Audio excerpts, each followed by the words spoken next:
Vamos embarcar em uma jornada maravilhosa ao longo da vida humana. Do nascimento à morte, com a ajuda da tecnologia mais avançada. Será uma viagem contada a partir de uma perspectiva única, nas profundezas do corpo humano. Não será a história de uma vida, mas a de todas as nossas vidas.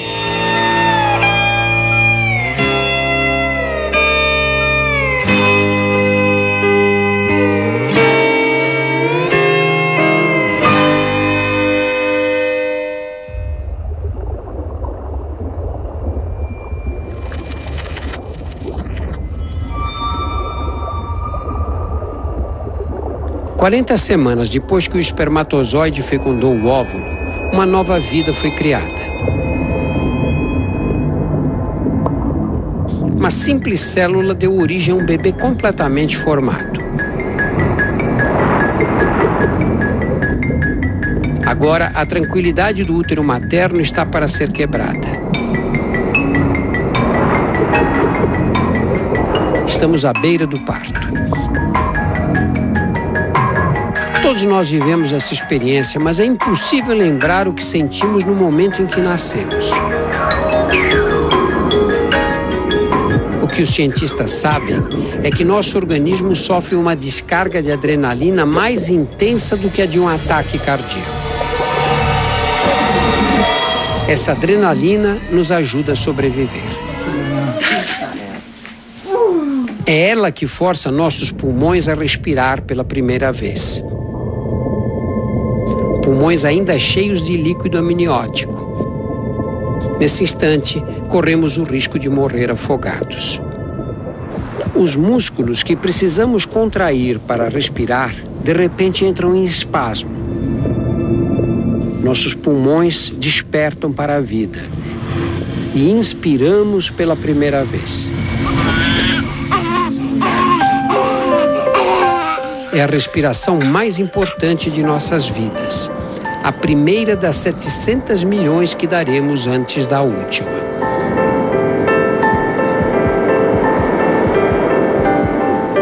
O ar chega à traqueia e percorre os bronquíolos, que se dividem em bronquíolos cada vez mais finos, até desembocar nos alvéolos pulmonares, pequenas formações em forma de saco, onde o oxigênio é absorvido e o gás carbônico eliminado.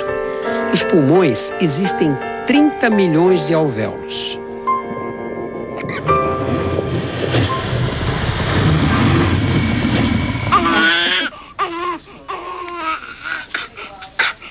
Agora, o cordão umbilical que nos unia ao corpo materno é cortado.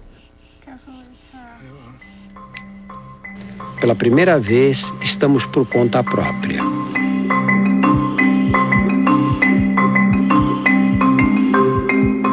Os órgãos do recém-nascido precisam se adaptar ao mundo externo.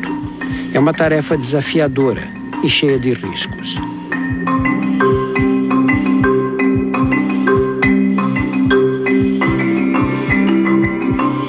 Nosso coração, do tamanho de uma noz, já pulsava há 8 meses, mas agora enfrenta uma complicação. Ele tem 2 orifícios abertos, um na aorta e outro em suas paredes internas.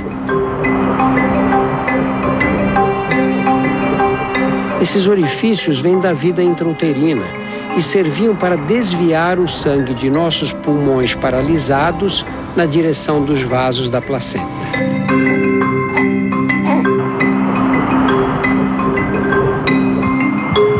Mas agora que os pulmões funcionam, os 2 orifícios são fechados para sempre.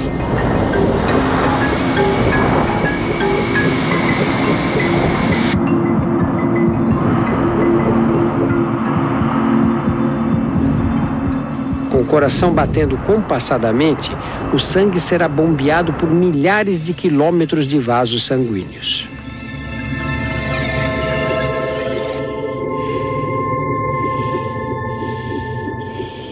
O fígado realiza mais de 500 funções, da eliminação de toxinas à produção de calor. Os rins procuram manter o balanço entre o volume de água necessário para as células e a quantidade que deve ser eliminada na urina. O intestino está repleto de células mortas e de líquido amniótico digerido. É o mecônio.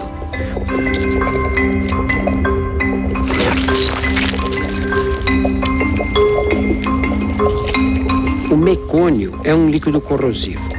Se o bebê chegar a aspirá-lo, ele poderá atacar os pulmões. Dentro do intestino, porém, ele é inofensivo e será eliminado em horas.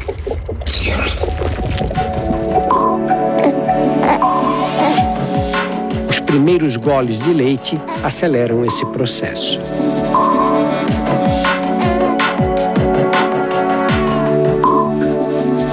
O trauma do nascimento parece haver terminado. Mas a aventura de sobreviver está apenas começando. O corpo humano é uma máquina microscopicamente desenhada.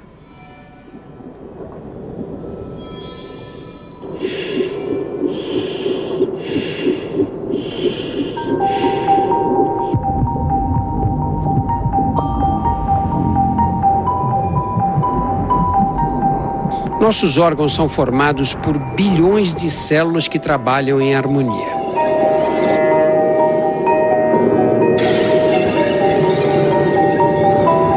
Dentro de cada célula existe uma organização perfeita que diz a cada uma delas o que fazer e de que modo deve comportar-se. No interior do núcleo celular está enovelado nosso DNA, estrutura única de cada um de nós.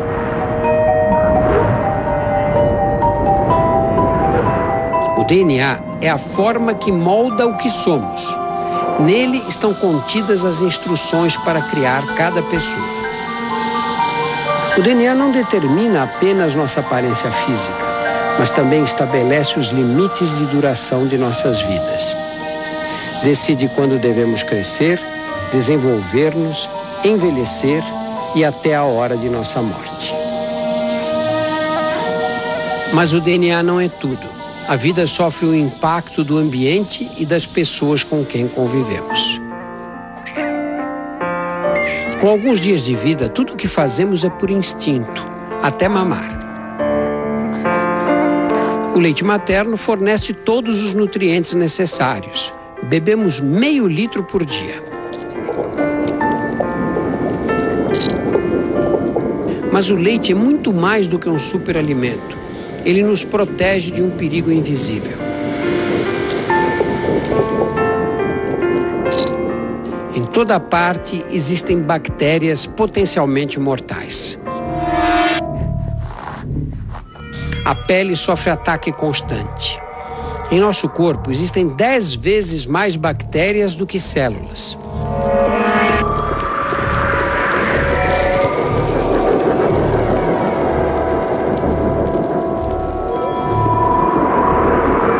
O sistema imunológico subdesenvolvido ainda não tem forças para vencer as infecções.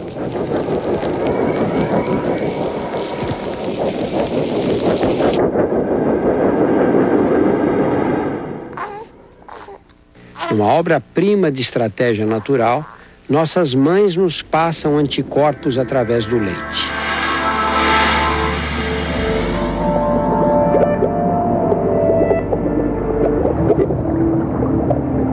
Até que nosso sistema imunológico amadureça, ela nos mantém saudáveis.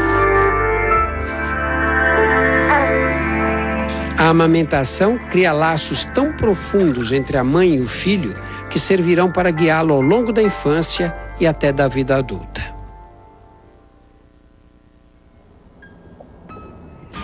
No próximo domingo, vamos sair de casa pela primeira vez. O mundo em nossa volta começa a fazer sentido.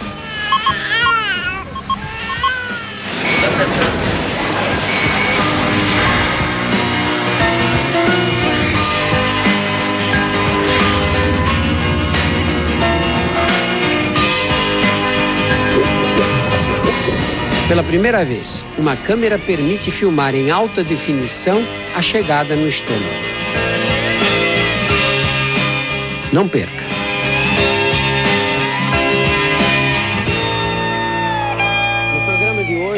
mostrar como se desenvolvem nossos 5 sentidos: olfato, audição, visão, tato e paladar. Ao nascer, ouvimos melhor do que em qualquer outra fase da vida, mas enxergamos mal. O mundo está embaçado e sem cor.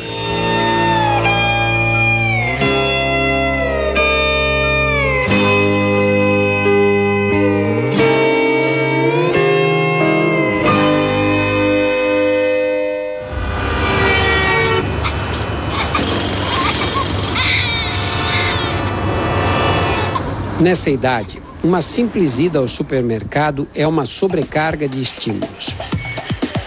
O ambiente é barulhento, cheio de luzes e de cheiros. No interior do nariz, os nervos olfativos recebem as correntes de ar que respiramos. Eles detectam as moléculas dos objetos que nos cercam e enviam um sinal elétrico para o cérebro. O cérebro interpreta esses sinais como cheiros e nos transmitem a sensação olfativa. O olfato é muito sensível.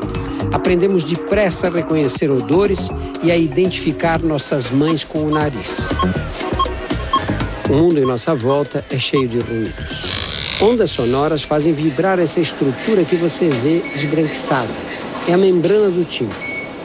As vibrações são transmitidas para dentro do ouvido, onde estão situados 3 ossos minúsculos: martelo, bigorna e estribo, os menores ossos do corpo humano. Cabem na ponta de um dedo e ficam do mesmo tamanho pelo resto da vida. Esses ossinhos amplificam as vibrações transmitidas pela membrana do tímpano. Amplificam 22 vezes o volume do som. As vibrações penetram uma estrutura em forma de caracol, situada no ouvido interno, a cóclea. O interior da cóclea é revestido por camadas de cílios muito delicados. Medem 200 vezes menos do que um fio de cabelo. Quando as ondas sonoras passam, eles vibram. Com o passar do tempo, sons mais intensos lesarão progressivamente os cílios. Mas nesta idade, eles funcionam perfeitamente. Nosso ouvido jamais será tão perfeito como agora. Sua visão é diferente. O mundo se apresenta embaçado e sem cores. Os olhos são tão imaturos que não conseguimos direcioná-los para o local desejado e o cristalino não é capaz de encontrar o foco.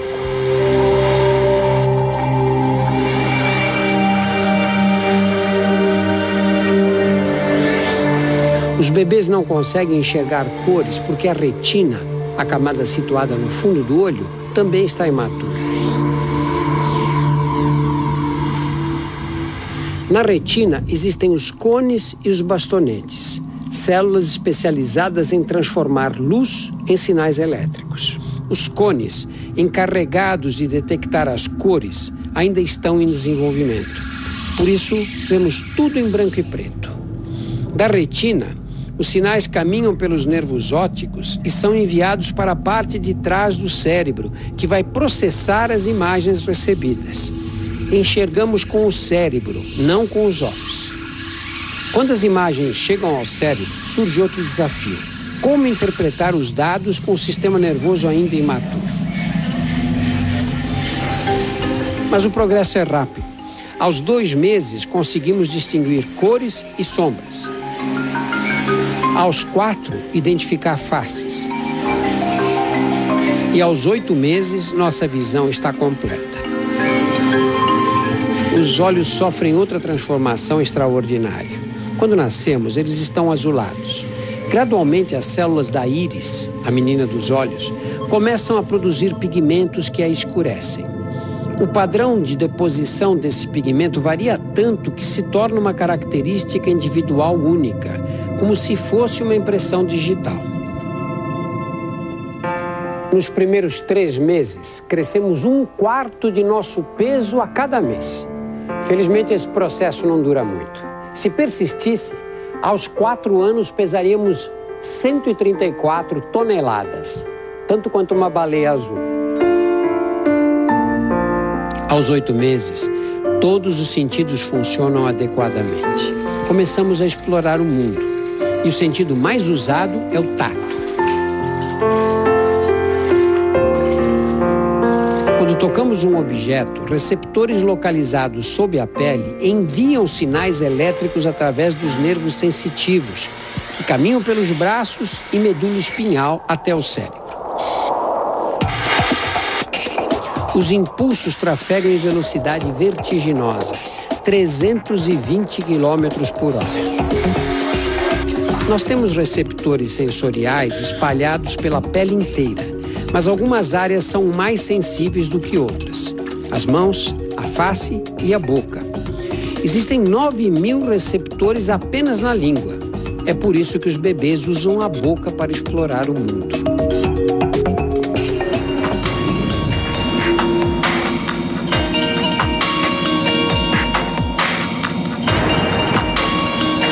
A digestão começa na boca. Os dentes trituram os alimentos. Pequenas glândulas sob a língua produzem saliva para começar a digeri-los.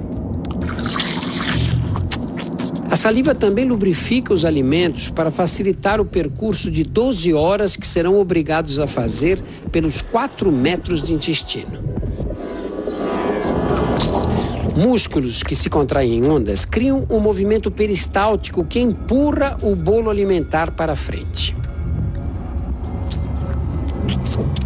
As contrações são tão poderosas que conseguimos comer até de cabeça para baixo.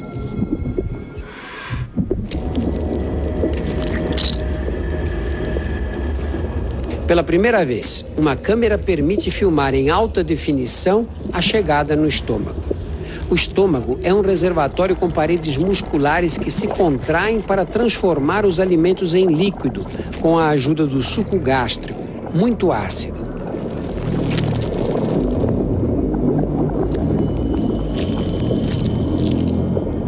O ácido é tão corrosivo que as paredes internas do estômago precisam ser constantemente protegidas por uma camada de muco. Sem ele, surgem as úlceras. Cerca de 1 hora mais tarde, o estômago espreme a comida por uma passagem estreita, o piloro, que o separa do duodeno.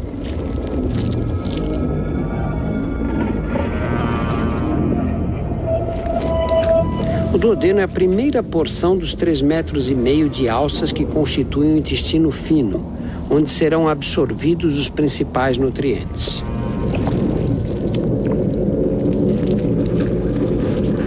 O primeiro passo é dado pelo pâncreas, ao produzir um suco que neutraliza o ácido do estômago. A bile do fígado transforma as gorduras em gotas pequenas. O interior das paredes intestinais possui milhões de projeções microscópicas chamadas vilus, que aumentam a superfície do intestino, facilitando a absorção. Depois de mais 1h30, o intestino já absorveu a maior parte dos nutrientes.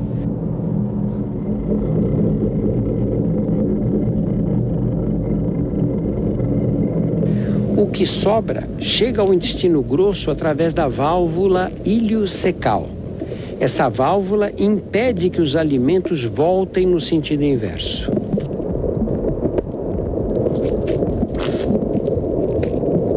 A principal função do intestino grosso é absorver água. O que sobra é uma mistura de restos alimentares, células mortas e bilhões de bactérias. As bactérias do intestino grosso não causam infecção. Elas são importantes porque produzem as enzimas que quebram os carboidratos complexos que o intestino não conseguiu digerir. Finalmente, depois de 12 horas, o corpo elimina o que sobrou da refeição.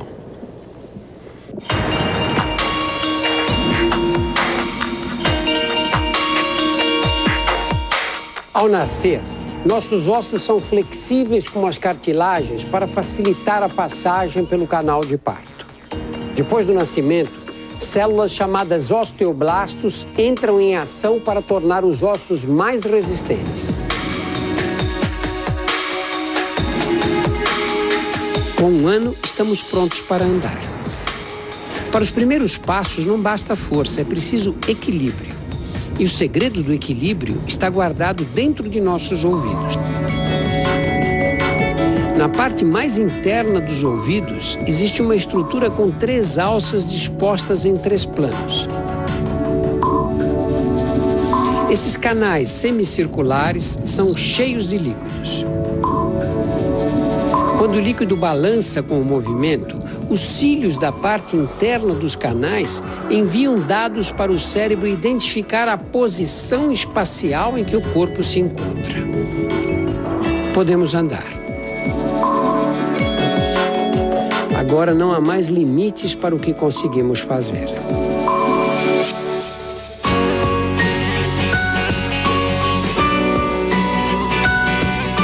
Na próxima semana, a infância.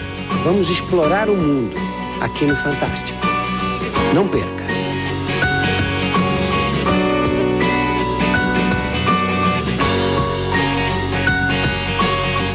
Nos primeiros programas desta série, mostramos a fragilidade dos bebês. Alguns mamíferos dão os primeiros passos assim que nascem. Nós levamos meses para enxergar direito e 1 ano ou mais para andar. Mas ao redor do primeiro aniversário, desenvolvemos a habilidade que nos distingue dos outros animais. Aprendemos a falar.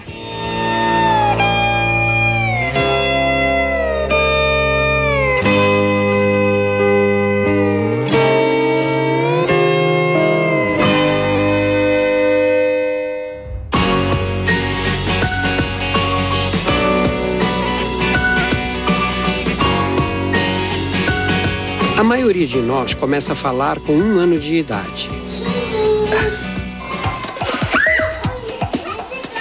Aos 2 anos, já aprendemos 10 palavras novas por dia.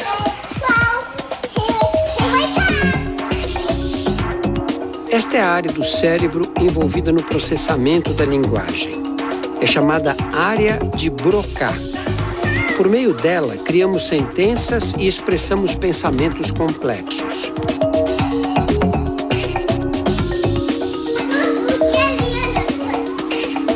A linguagem é o que torna os humanos tão diferentes.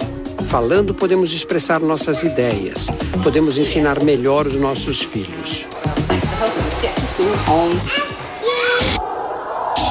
À medida que nosso cérebro se desenvolve, ganhamos outras qualidades únicas de nossa espécie.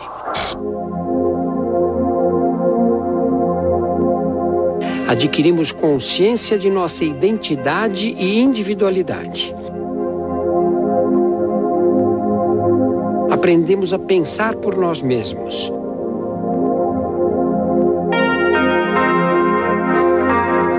E formamos memórias que nos acompanharão por toda a vida. Aos 5 anos de idade, estamos numa fase incomparável.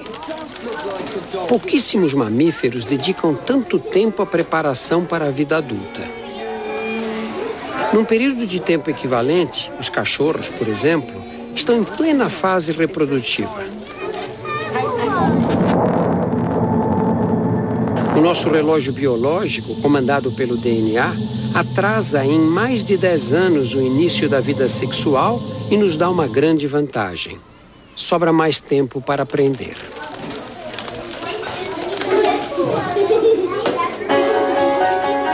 A infância humana é totalmente direcionada para o aprendizado. Nosso cérebro é uma estrutura com mais de 100 bilhões de células nervosas, chamadas neurônios. A energia trocada entre eles seria suficiente para manter uma lâmpada acesa o dia inteiro. Os neurônios se comunicam através de impulsos elétricos. Cada impulso é uma fração muito pequena de um pensamento e de uma memória.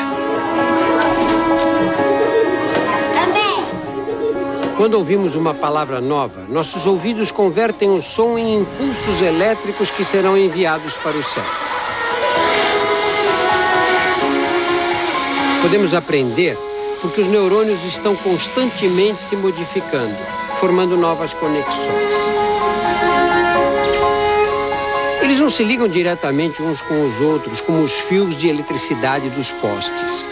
Deixam sempre um espaço livre, microscópico, no ponto em que se conectam. Esse espaço livre é a sinapse.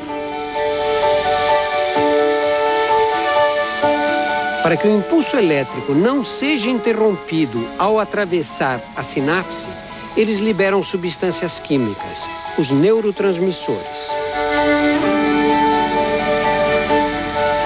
Aprender é criar novas conexões entre neurônios.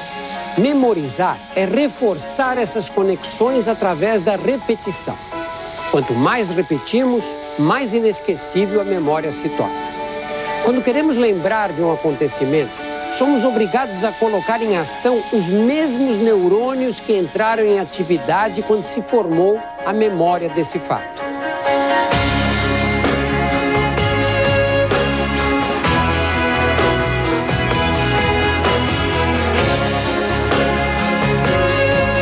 What does the word veteran mean?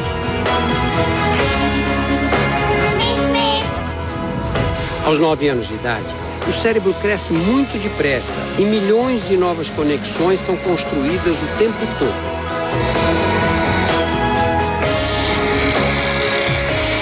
Por isso, a infância é a época ideal para o aprendizado.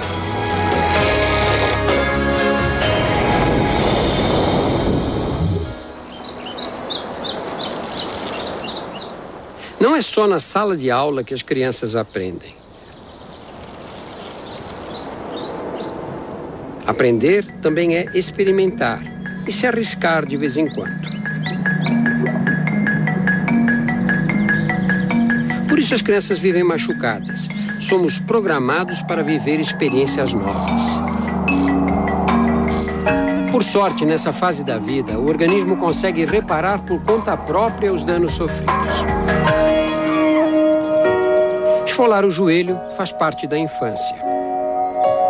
Assim que a pele é cortada, os mecanismos de defesa entram em ação. Os capilares sanguíneos se fecham para estancar o sangramento.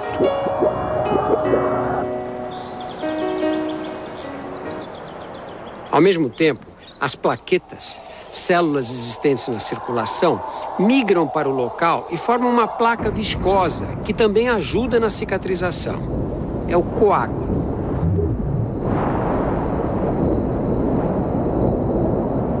As crianças são especialistas em cicatrizar ferimentos. Na infância, as células se multiplicam numa velocidade muito intensa. Elas trabalham para aumentar o número total de células do corpo e também para manter os tecidos sempre novos, fortes e cada vez maiores. O mesmo ocorre com as células que trabalham para curar os ferimentos.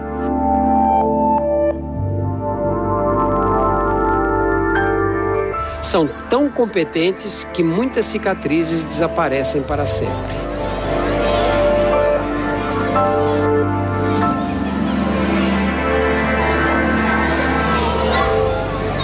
A infância é também o tempo de expandir horizontes. Cada vez interagimos com mais gente. Mas essa sociabilidade nos expõe a germes que podem causar infecções. Felizmente, temos um arsenal de defesas contra eles.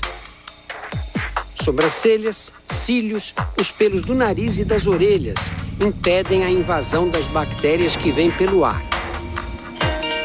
Suor, lágrimas e o muco nasal ajudam a aprisionar os germes. A pele se renova e se protege ao mesmo tempo.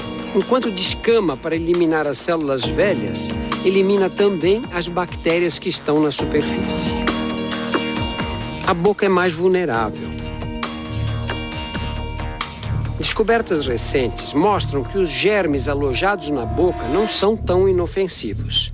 Se eles estivessem em outros órgãos, como o coração, poderiam ser fatais. Por sorte, a nossa boca tem uma arma secreta, a saliva. Além de ajudar na digestão dos alimentos, ela possui enzimas capazes de destruir bactérias. Produzimos até 1,5 litro de saliva a cada dia.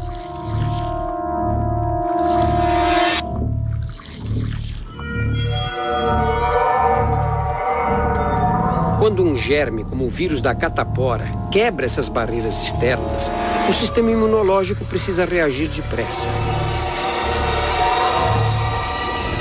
Milhões de vírus microscópicos viajam pela corrente sanguínea. Eles sequestram células de nosso corpo e as obrigam a produzir milhares de cópias idênticas a eles. Quando as células sequestradas se rompem, liberam novos vírus que se espalham pelo organismo.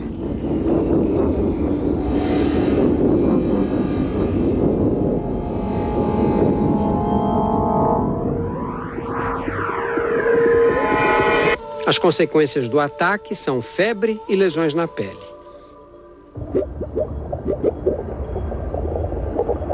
A febre é um sinal de que as defesas contra-atacam. Os vírus param de se reproduzir quando a temperatura do corpo aumenta.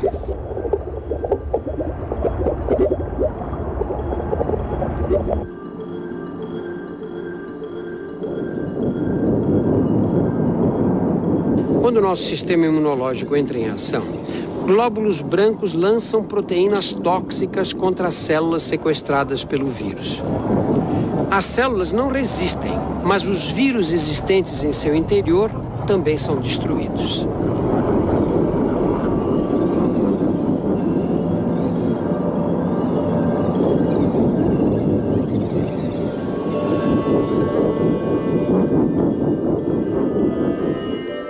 As lesões da pele contêm os destroços dessa guerra, vírus mortos e restos das células que morreram. Pode ser desagradável, mas contrair algumas doenças infecciosas nessa fase da vida é vital para o desenvolvimento do sistema imunológico. O organismo cria anticorpos que serão de grande valia no futuro. Antes, sobrevivíamos às custas dos anticorpos que recebíamos passivamente através do leite de nossas mães. Agora somos capazes de fabricá-los por conta própria. Se entrarmos em contato com o mesmo germe pela segunda vez, os anticorpos atacarão imediatamente. Os glóbulos brancos destruirão os inimigos antes que eles proliferem. Por isso, a infância é a época ideal para a vacinação. Nas vacinas, usamos germes atenuados ou fragmentos deles. Os anticorpos criam uma imunidade semelhante àquela que seria adquirida se tivéssemos a doença. Ficamos protegidos.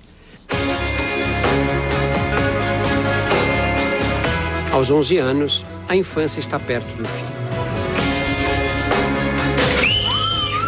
Estamos prestes a sofrer uma das maiores mudanças de nossas vidas. No próximo domingo, entraremos na adolescência, aqui no Fantástico. Não perca! Ao redor dos 11 anos, a infância se aproxima do fim. O corpo se prepara para transformações radicais. Mudará mais rapidamente do que em qualquer outra fase. Vai ficando para trás a ingenuidade infantil. Estamos à beira da vida adulta.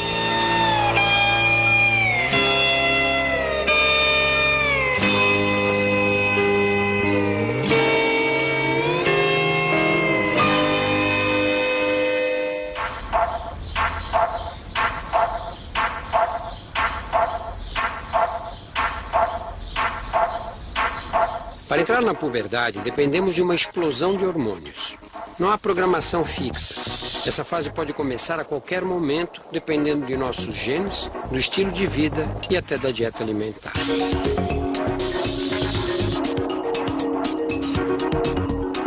Mas uma coisa é certa. Para todos nós, meninos e meninas, a puberdade começa no cérebro. A ordem final vem especificamente de uma estrutura situada na base do cérebro, o hipotálamo. O controle da temperatura do nosso corpo também vem dessa região.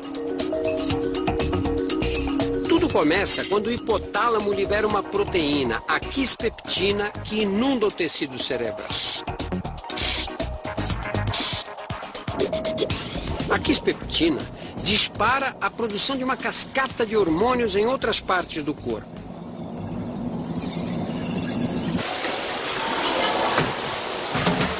Hormônios que estimulam o amadurecimento dos órgãos sexuais. Nas meninas, amadurecimento significa ovulação. Pela primeira vez na TV, conseguimos ver os ovários em alta definição. É essa parte branca que aparece.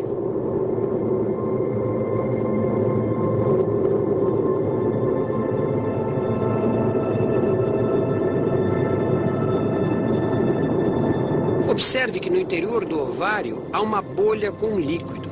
É o folículo. O líquido em seu interior protege o óvulo. Na ovulação, esse folículo se rompe e o óvulo cai na trompa. É aqui, na trompa, que ele será fertilizado ao encontrar o espermatozoide, ou perderá a vitalidade e será eliminado na menstruação. A ovulação acontece uma vez por mês, mas os ovários não são simples fábricas de óvulos. Eles também produzem hormônios sexuais que são lançados na circulação sanguínea, estrógeno e progesterona. Esses hormônios exercem efeitos dramáticos no desenvolvimento do físico e das emoções.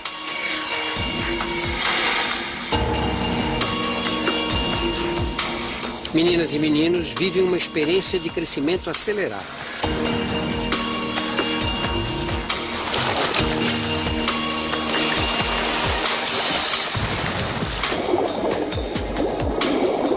Cada dia o espelho mostra um rosto novo.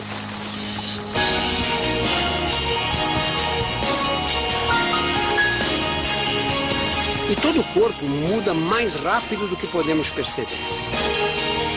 Meninas se tornam mulheres, meninos viram homens.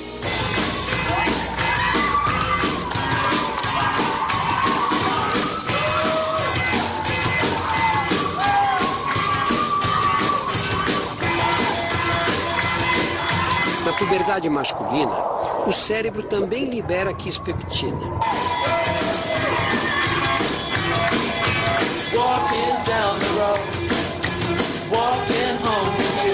O fluxo de hormônios causado por ela estimula os testículos para produzir esperma.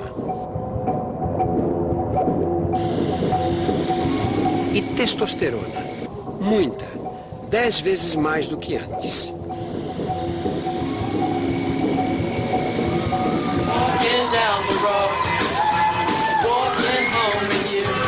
A laringe se abre e fica mais saliente.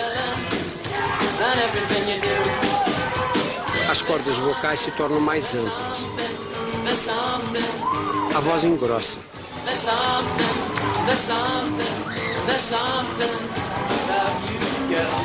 Os pelos crescem.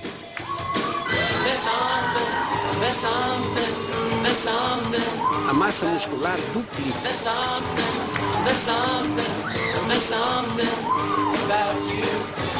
Essas são as transformações que podemos ver e ouvir, mas por dentro também estamos em plena mudança.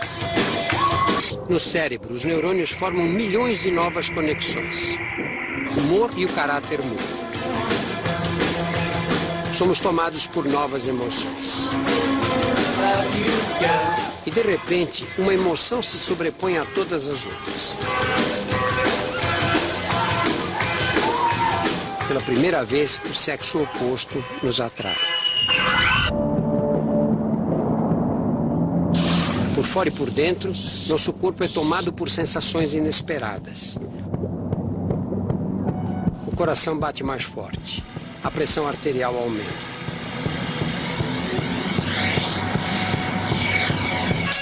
Os lábios se agitam. A face fica ruborizada.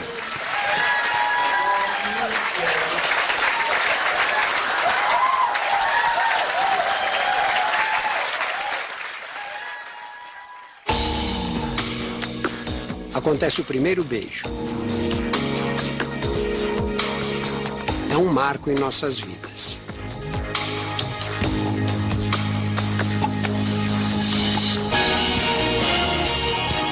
No próximo domingo, aqui no Fantástico, chegaremos à vida adulta. Não perca!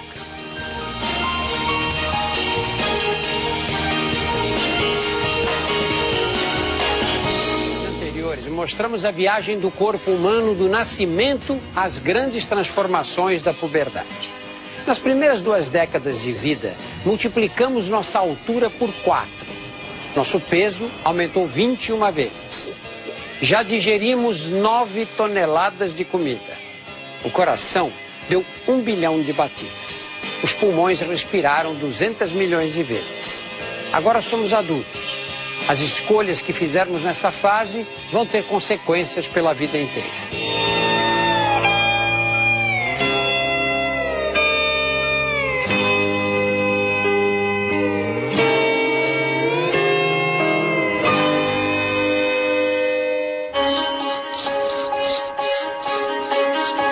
Aos 20 anos já atingimos a estatura máxima, mas jamais deixaremos de nos modificar.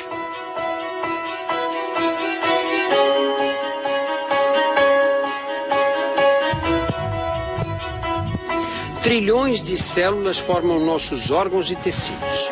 Com o passar do tempo, elas ficam lesadas ou envelhecem. Todos os dias, novas células crescem e se dividem para substituir as antigas. Órgãos inteiros são renovados. Praticamente a cada 2 anos, renovamos o corpo inteiro. Alguns tecidos são renovados ainda mais depressa. É por isso que precisamos vir aqui. Os cabelos são feitos de células da pele modificadas. Cada fio é formado num folículo que fica dentro da pele. Aqui nascem essas células alteradas que logo morrem quando novas células as impulsionam para cima e nosso cabelo cresce. E cresce muito. A cada ano fabricamos incríveis 11 quilômetros de pelos e cabelos por todo o corpo. Não depende da nossa vontade. Felizmente conseguimos controlar, mesmo que parcialmente, o crescimento de outras partes do nosso organismo. Algumas escolhas que fazemos nessa fase da vida, como fazer exercícios, por exemplo, nos afetam para sempre. O corpo humano é uma máquina construída para o movimento. Precisa de atividade física para funcionar direito. Os exercícios fortalecem o coração, o músculo que mais trabalha em nosso corpo.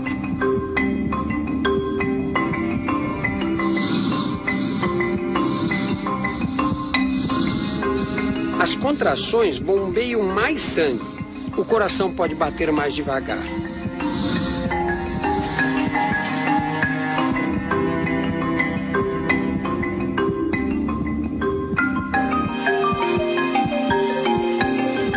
Nossos pulmões, cheios de alvéolos para absorver oxigênio e eliminar gás carbônico, também se beneficiam. O exercício estimula os capilares sanguíneos dos alvéolos a crescer e a absorver mais oxigênio. O fôlego melhora. Podemos inspirar mais ar. Os pulmões se expandem. A superfície pulmonar é enorme. Se pudéssemos esticar completamente os 2 pulmões, eles cobririam uma quadra de tênis. O esqueleto também ganha com atividade física. Os exercícios exercem pressão sobre os ossos. Esse esforço estimula a renovação. Células chamadas osteoclastos eliminam o tecido ósseo que ficou velho. Outras células, os osteoblastos, reconstroem o osso perdido. Desse processo resulta um esqueleto mais forte. Ao mesmo tempo, as fibras musculares se hipertrofiam. Através de uma tecnologia avançada de computação, podemos ver os 650 músculos do corpo humano.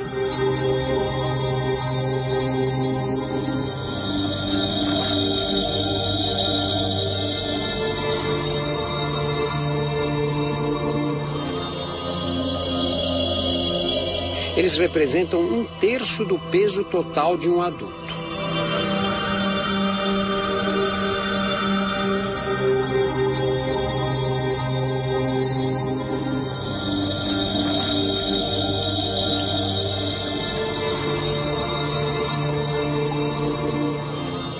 Músculos são pacotes de fibras. Algumas atividades espalham e separam as fibras. Depois, quando as células tentam reparar esse dano, acabam adicionando material extra. O novo músculo cresce maior e mais forte.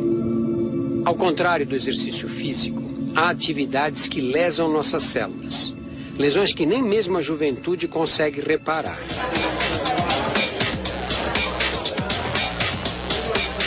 Festas fazem parte da vida aos 20 anos.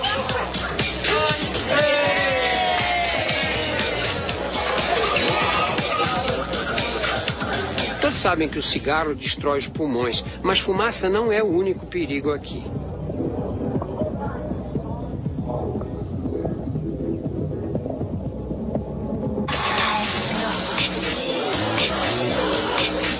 Desde que nascemos, a audição é prejudicada pelos ruídos mais intensos.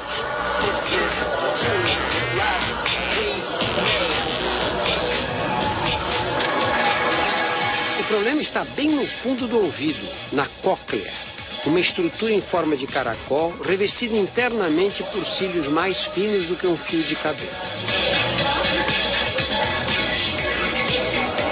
Eles transformam o som em impulsos elétricos, mas são muito frágeis. Sons mais intensos destroem os cílios. E eles nunca mais serão substituídos. Os cílios que vibram com os sons de alta frequência são os mais afetados. Sem perceber, vamos perdendo a audição lentamente. Bebida alcoólica em excesso é um problema para a nossa saúde. Bastam alguns drinks para o coração bater mais rápido e a pressão arterial subir. Ficamos mais relaxados e faladores. Perdemos a inibição e a coordenação motora mais delicada.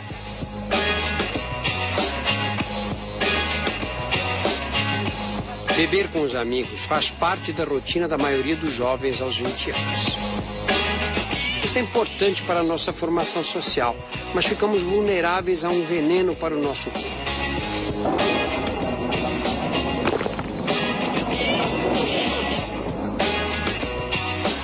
O álcool entra na corrente sanguínea e muda nosso estado físico e mental.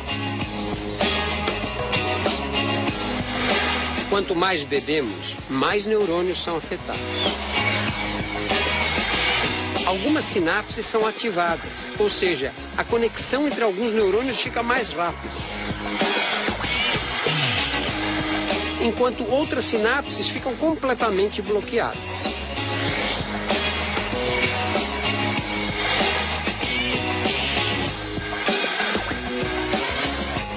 O álcool também engana os neurônios. Faz o cérebro pensar que estamos inundados de água.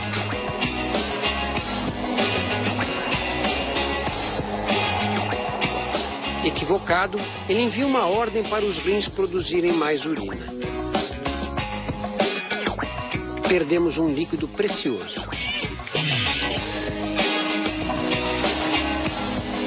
Sem perceber, ficamos desidratados. A manhã seguinte nos reserva uma surpresa.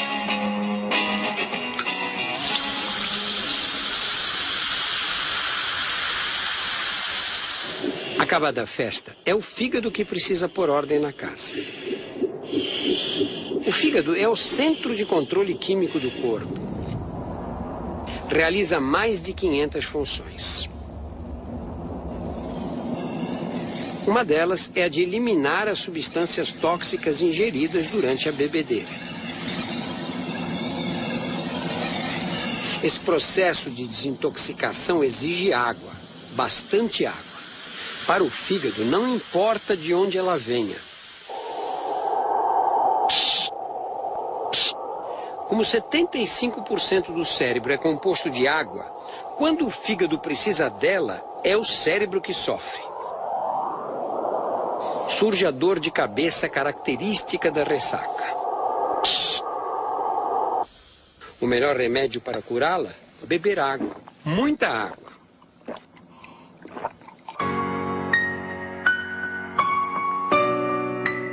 No próximo domingo, enfrentaremos novos desafios.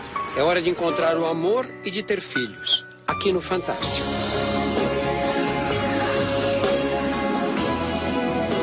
Não perca.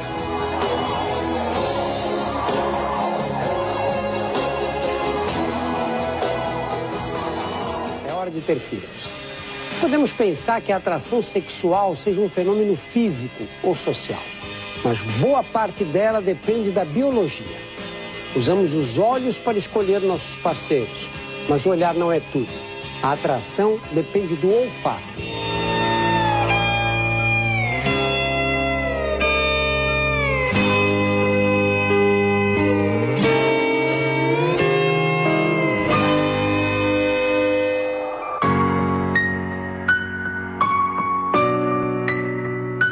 Podemos encontrar o amor em qualquer lugar, até no trabalho.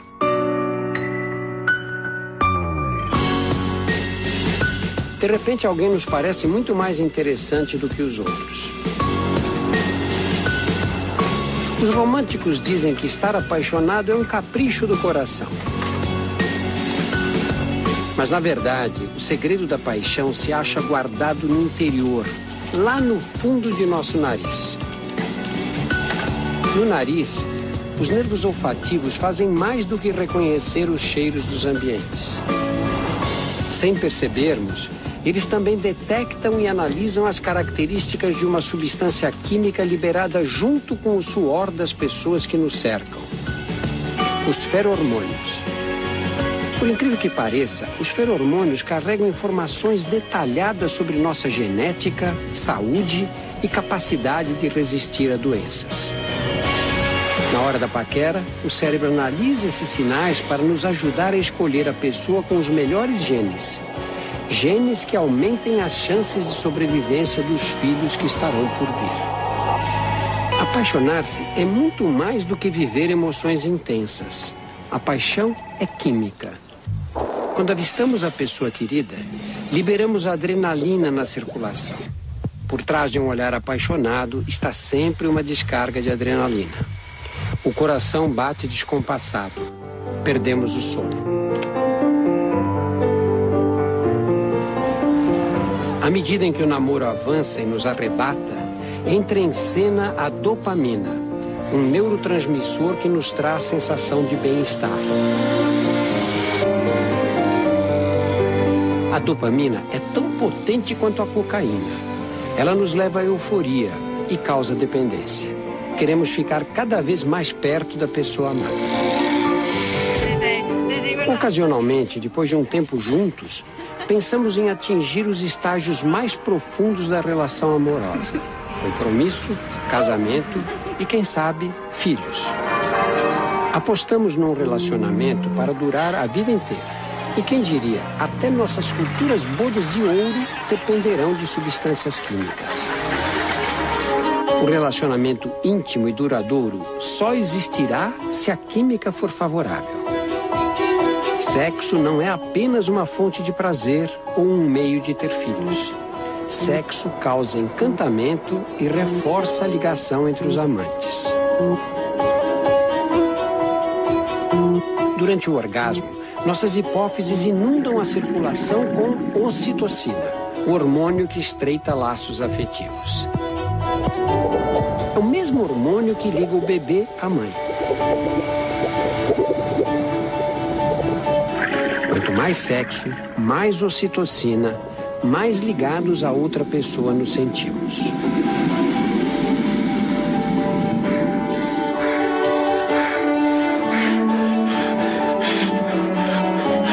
antropólogos acreditam que a ocitocina é a grande responsável por manter pais e mães unidos enquanto criam os filhos. União importante para garantir a sobrevivência das crianças. Sem ela, talvez a espécie humana não teria chegado aos dias atuais. Em nossa viagem fantástica chega um dos momentos mais incríveis em nossas vidas: a hora de ter filhos.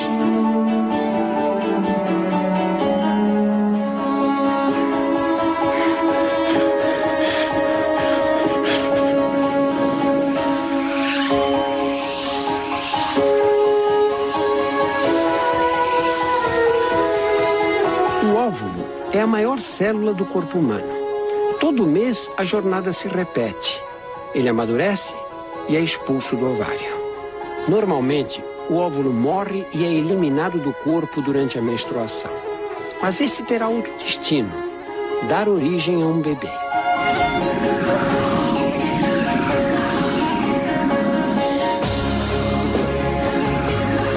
O espermatozoide é a menor célula do corpo. 300 milhões de espermatozoides invadem a vagina durante a ejaculação.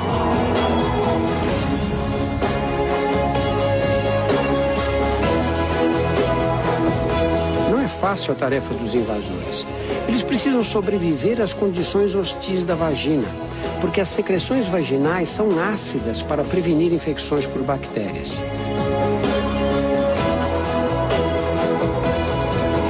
Essa acidez é capaz de destruir milhões de espermatozoides. Muitos morrem antes mesmo de chegar ao colo do útero. Os que conseguem sobreviver nadam útero adentro para chegar ao óvulo que vem descendo pela trompa. Contrações musculares muito delicadas no interior das trompas ajudam os espermatozoides a percorrer o caminho. Dos 300 milhões, somente algumas centenas chegarão perto do alvo final. E apenas um fertilizará o óvulo.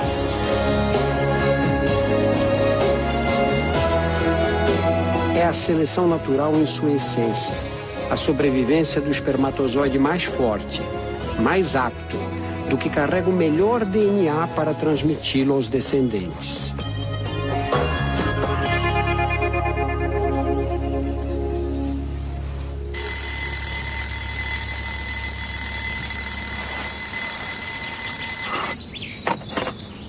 Por fora, o corpo feminino não dá nenhum sinal do que acaba de acontecer. Sem sabermos, um novo capítulo de nossas vidas está sendo escrito.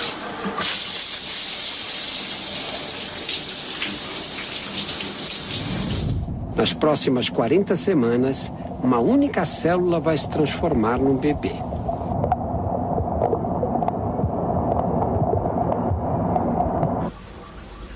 Para muitas mulheres, o primeiro sinal de gravidez acontece no banheiro. Ninguém sabe por que surgem as náuseas. Uma hipótese é a de que protegeriam o embrião de toxinas presentes nos alimentos ingeridos pela mãe. Essas toxinas podem ser inimigas numa fase crítica do desenvolvimento embrionário. Outros dizem que o enjoo seria um efeito colateral do sistema imunológico da mãe, que tenta combater o corpo estranho que cresce em seu útero.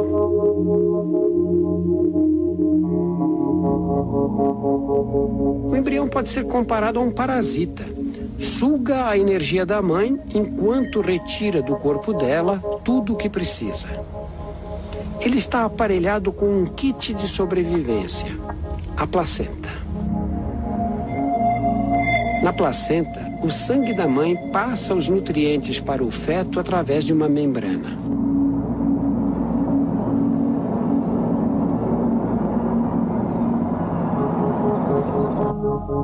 Graças a essa nutrição constante, o bebê cresce mais de 850 gramas em 10 semanas.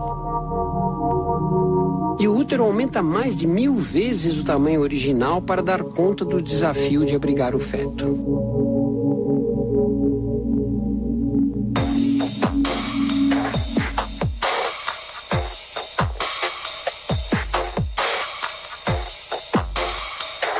barriga cresce.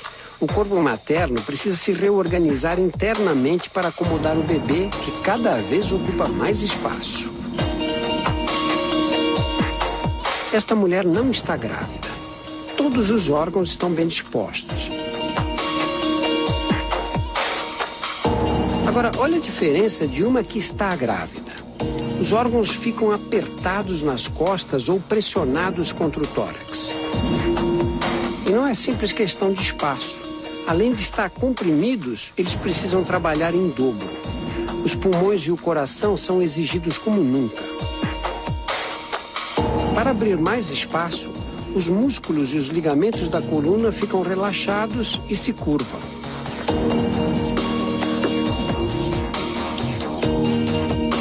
O estômago é praticamente esmagado e sofre uma rotação de 45 graus.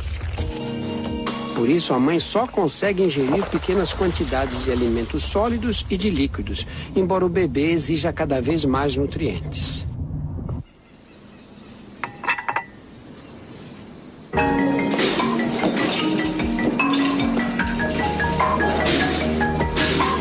Finalmente, depois de 9 meses, chegou a hora. Expulsar do corpo da mãe um bebê de quase 3 quilos é uma tarefa complicada. Os ligamentos se tornam mais elásticos para permitir que a bacia se abra para formar o canal de parto. Mesmo assim, a passagem fica bem apertada. Vamos acompanhar o caminho estreito que o bebê deve percorrer na hora do nascimento. Ele ainda tem que girar o corpo para conseguir passar pelos ossos da bacia da mãe.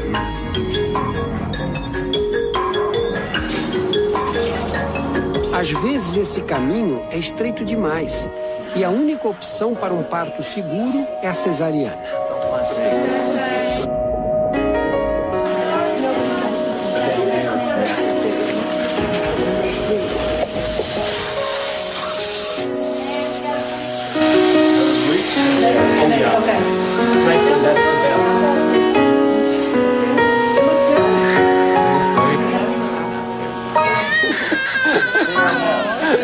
Há 30 anos éramos bebês.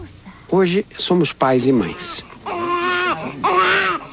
Criar filhos exige grande esforço físico e emocional. A partir de agora, nossa vida vai mudar para sempre. A juventude ficou para trás. Os anos passam e nosso corpo está para entrar numa nova fase de mudanças. No próximo domingo, a nossa viagem fantástica continua. Enquanto os filhos crescem, nós também nos transformamos. Domingo que vem. Até lá.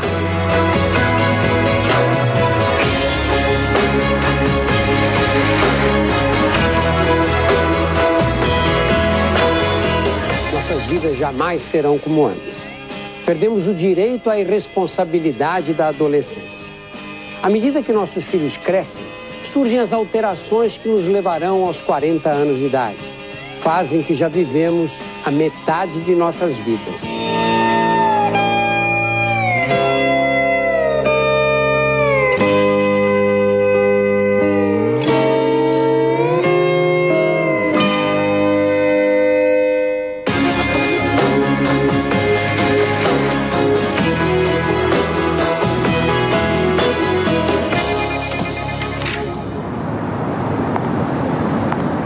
Nessa idade, o corpo humano atingiu a maturidade.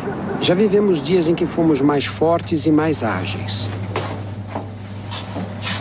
Doors closing.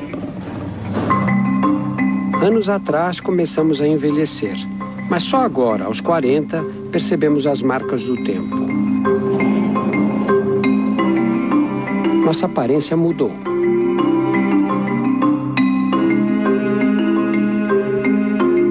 O efeito cumulativo do sol é responsável pelos primeiros sinais. Aparecem as rugas.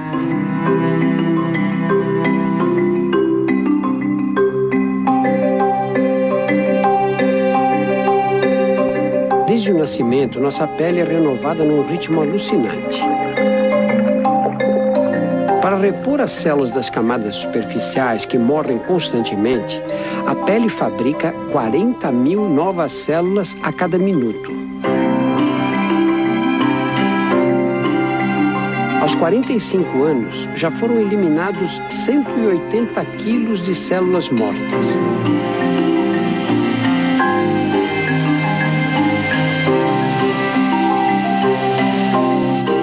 A renovação é tão rápida que as células mais velhas de nossa pele não têm mais do que 1 mês de idade. Mas a causa das rugas não são as células danificadas. As rugas se tornam mais nítidas por causa das fibras do tecido que dá suporte à pele, o colágeno. A radiação ultravioleta do sol dispara uma reação em cadeia que degrada o colágeno. As fibras se tornam mais finas e quebradiças.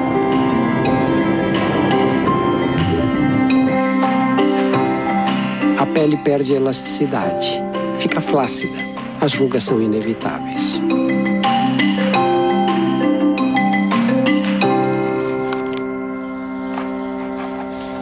A visão também se modifica. Podíamos ler sem óculos. O cristalino, a lente de nossos olhos, é formado por células que não se renovam, assim como as células do coração e algumas do cérebro.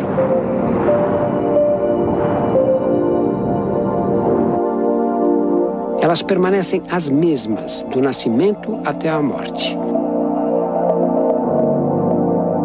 Com a idade, o cristalino se torna mais rígido, com mais dificuldade para focalizar. Fica difícil adaptar-se às variações de claro e escuro. E para piorar, os olhos ficam mais secos. As lágrimas que serviam para lavá-los estão mais escassas. As mudanças atingem todo o nosso organismo. Aos 20 anos, era fácil manter o corpo em forma. Podíamos comer à vontade, sem ganhar peso. Agora, o metabolismo é outro. Engordar é muito mais fácil. À meia-idade, os níveis de estrógeno, testosterona e de hormônio de crescimento estão mais baixos.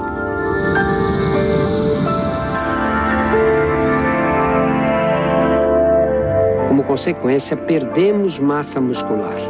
Perdemos cerca de 3 quilos de músculo por década. Com menos músculos, queimamos menos calorias. O organismo fica mais econômico. Precisa de menos combustível para funcionar. Se continuarmos a comer como antes, o excedente é armazenado sob a forma de gordura. As mulheres acumulam gordura nas cadeiras. Isso tem uma explicação. Durante a gravidez, a gordura acumulada nessa região funciona como uma reserva de energia. Nos homens, a barriga é que aumenta. Para nossos ancestrais, o peso extra na cintura era uma reserva útil que ajudava durante as longas caçadas. A capacidade de metabolizar gorduras diminui com a idade. O mecanismo é controlado por pequenas estruturas que existem dentro das células, as mitocôndrias. As mitocôndrias funcionam como centrais energéticas das células. Elas produzem energia, fazendo o oxigênio que respiramos reagir com os nutrientes ingeridos na alimentação. Com o passar dos anos, as mitocôndrias envelhecem e seu número em cada célula diminui, comprometendo, entre outras funções, a capacidade de metabolizar gordura. Às vezes, a combinação entre muita comida e metabolismo lento pode ser fatal.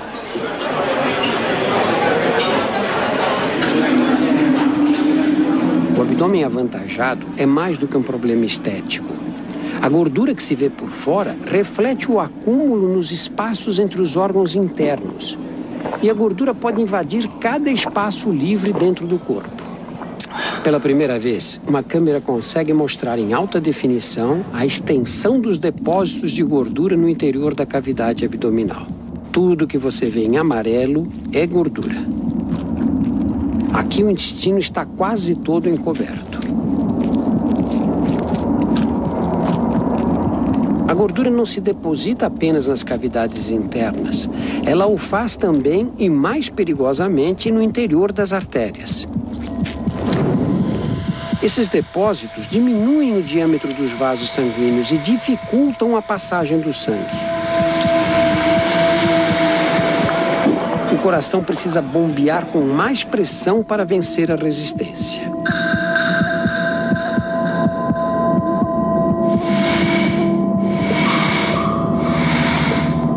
Em casos extremos, a artéria pode ficar totalmente obstruída.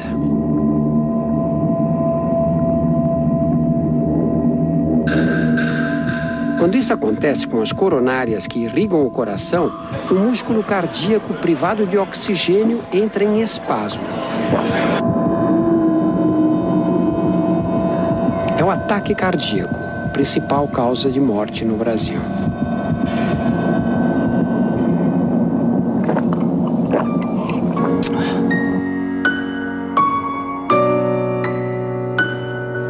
Quando atingimos os 50 anos, nosso metabolismo está mais lento, mas o estilo de vida não. Vivemos atolados de obrigações familiares, compromissos sociais e trabalho. Essa pressão cria condições para a instalação do estresse.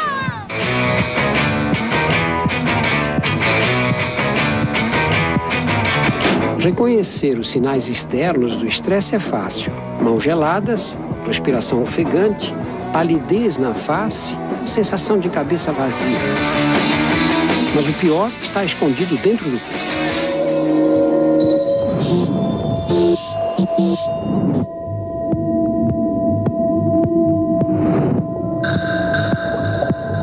As glândulas suprarrenais jogam adrenalina e cortisol na corrente sanguínea. Esses hormônios fazem os músculos contrair, as artérias fecharem e o coração bater mais rápido. A pressão arterial sobe.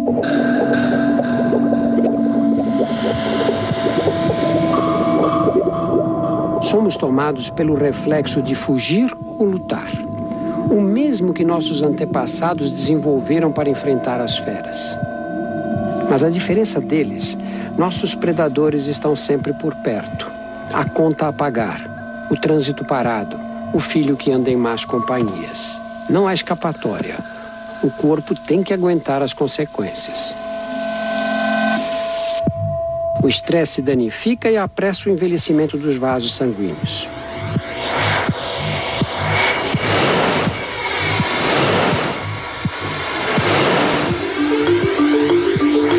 A pressão alta agride as células do revestimento interno das artérias. Elas se tornam menos elásticas, endurecidas.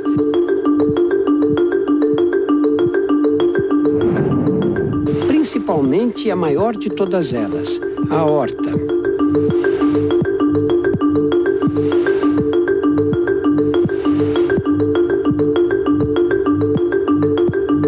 É um ciclo vicioso. O estresse provoca danos nas artérias, aumenta a pressão e faz o coração trabalhar com mais carga.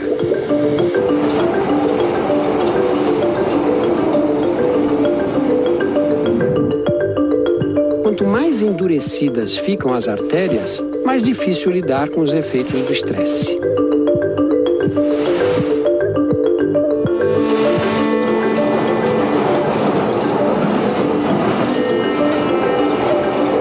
Chegamos ao limite. O coração se hipertrofia para empurrar o sangue por um caminho estreito e danificado.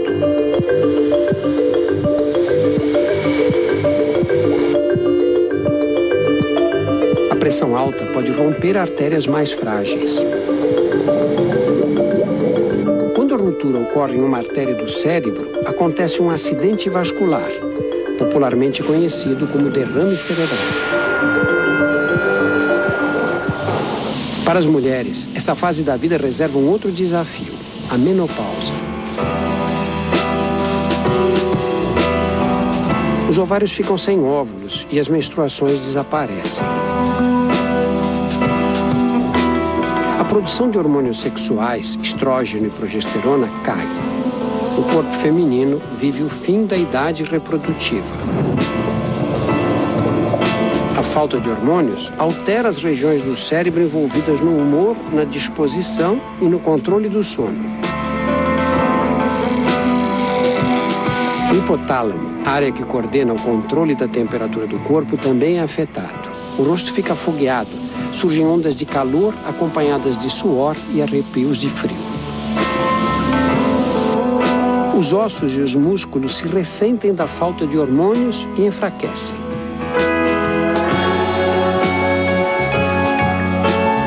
O corpo da mulher passou a vida acostumado com os hormônios sexuais. Agora eles não existem mais. O processo de envelhecimento se acelera.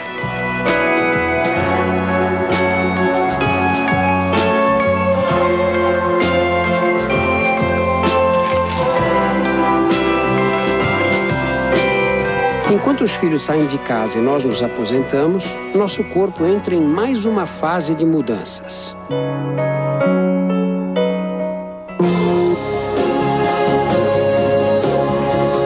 Domingo que vem, desvendaremos os mistérios do envelhecimento, aqui no Fantástico.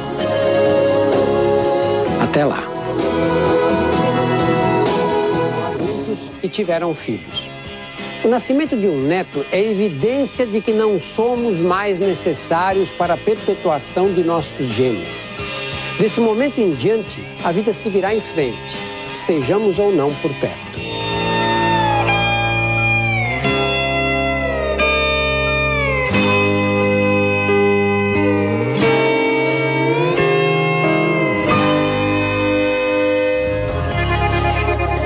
Em 70 anos, uma recém-nascida se tornou avó ou bisavó.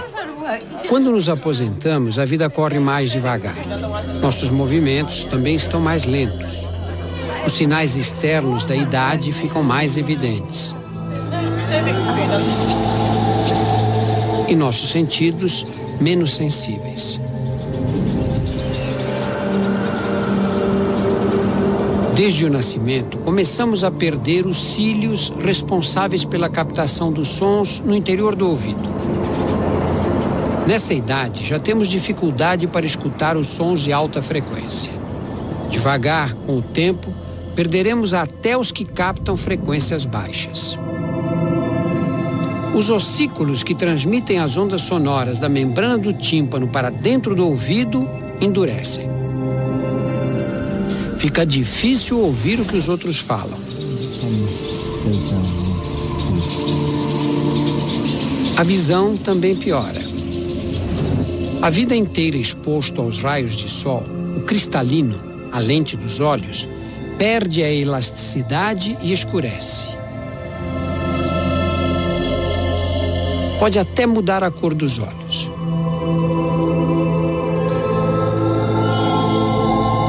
O cérebro precisa fazer acrobacias para compensar essas alterações.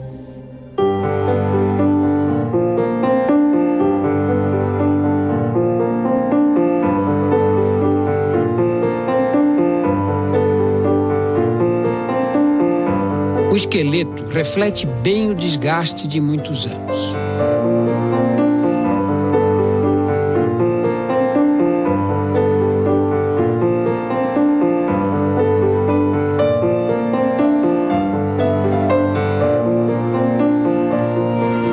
Os ossos continuam fabricando células novas para substituir as velhas, mas os osteoblastos já não dão conta de repor as células perdidas.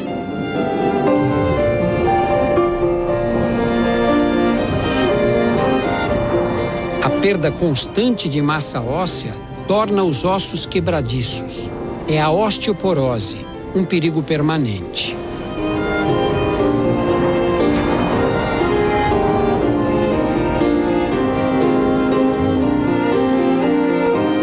Sofrer uma fratura é muito mais fácil.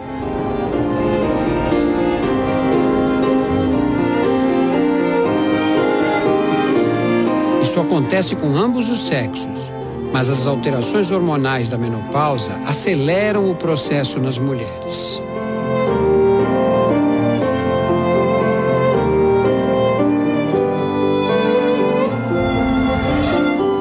Por que a aparência de nosso corpo muda tanto entre os 40 e os 70 anos?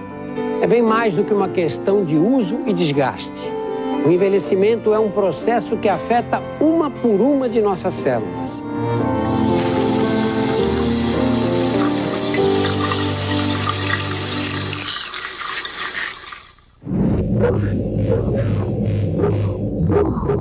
A cada dia, bilhões de nossas células se dividem em duas.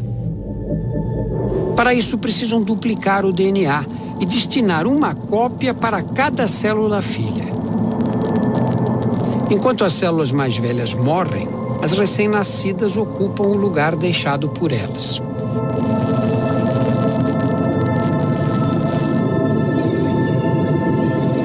O problema é que o mecanismo de divisão celular é sujeito a pequenos erros. Quando o DNA é copiado, as imperfeições contidas nele também são duplicadas. Cada um desses erros é transmitido às células filhas, às células netas e assim sucessivamente para todas as descendentes. É como nas fotografias: cópias de cópias perdem a nitidez.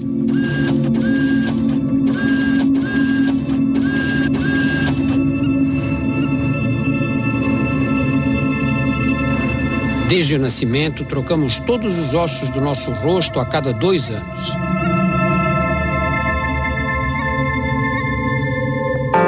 Aos 70 anos, nossa face é a 35ª cópia da que tínhamos ao nascer.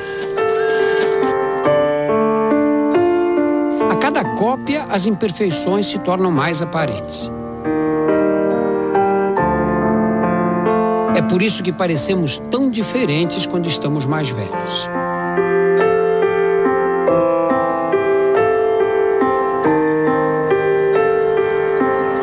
Outra causa de envelhecimento está no ar que respiramos.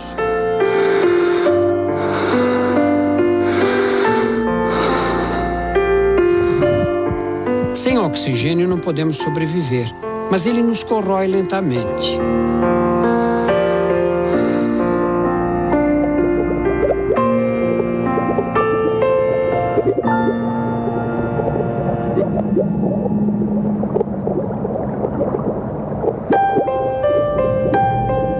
Dentro de cada célula, as mitocôndrias são nossas centrais energéticas, nossas fábricas de energia. Elas combinam o oxigênio com os nutrientes para produzir a energia necessária ao funcionamento do organismo.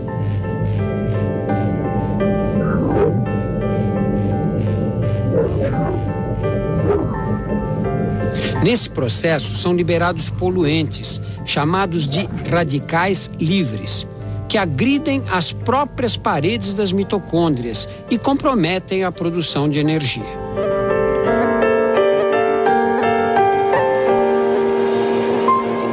Como consequência, não conseguimos mais repor as células necessárias, nem corrigir os defeitos ocorridos em seu DNA.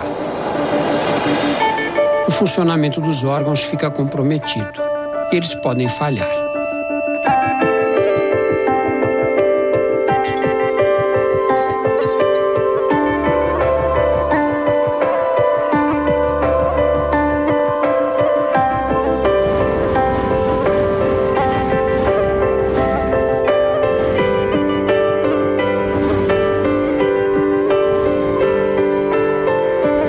A morte, como a vida, é um processo construído no interior de nossas células.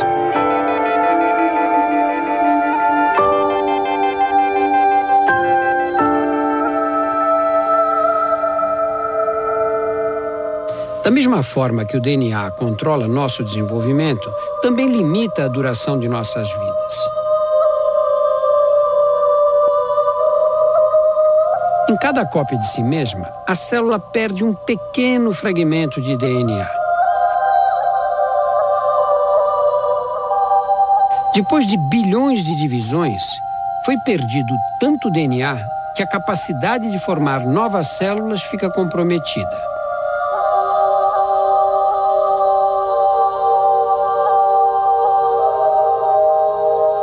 A morte não é um acontecimento instantâneo.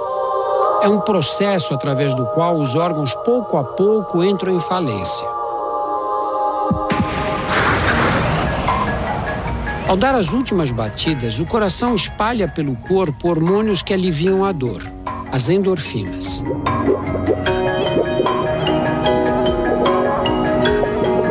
Sem oxigênio, os órgãos param de funcionar. Em 10 segundos, a atividade cerebral cai. Em 4 minutos, o cérebro será lesado irreversivelmente. Perderemos a condição humana. A audição é o último sentido a nos abandonar.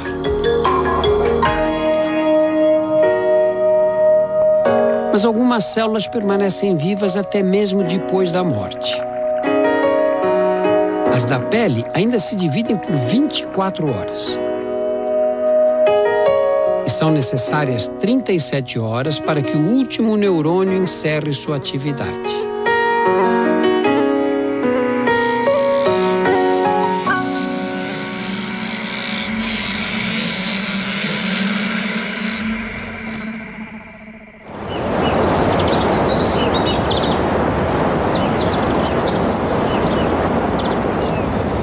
Para alguns de nós, a vida pode durar muito tempo.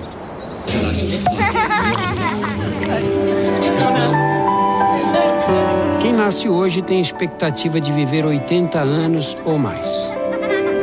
Mas todas as jornadas um dia devem terminar.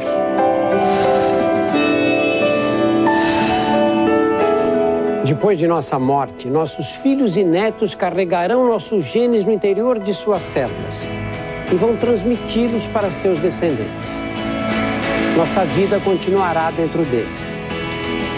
As memórias que deixamos também. Nossa viagem fantástica chegou ao fim.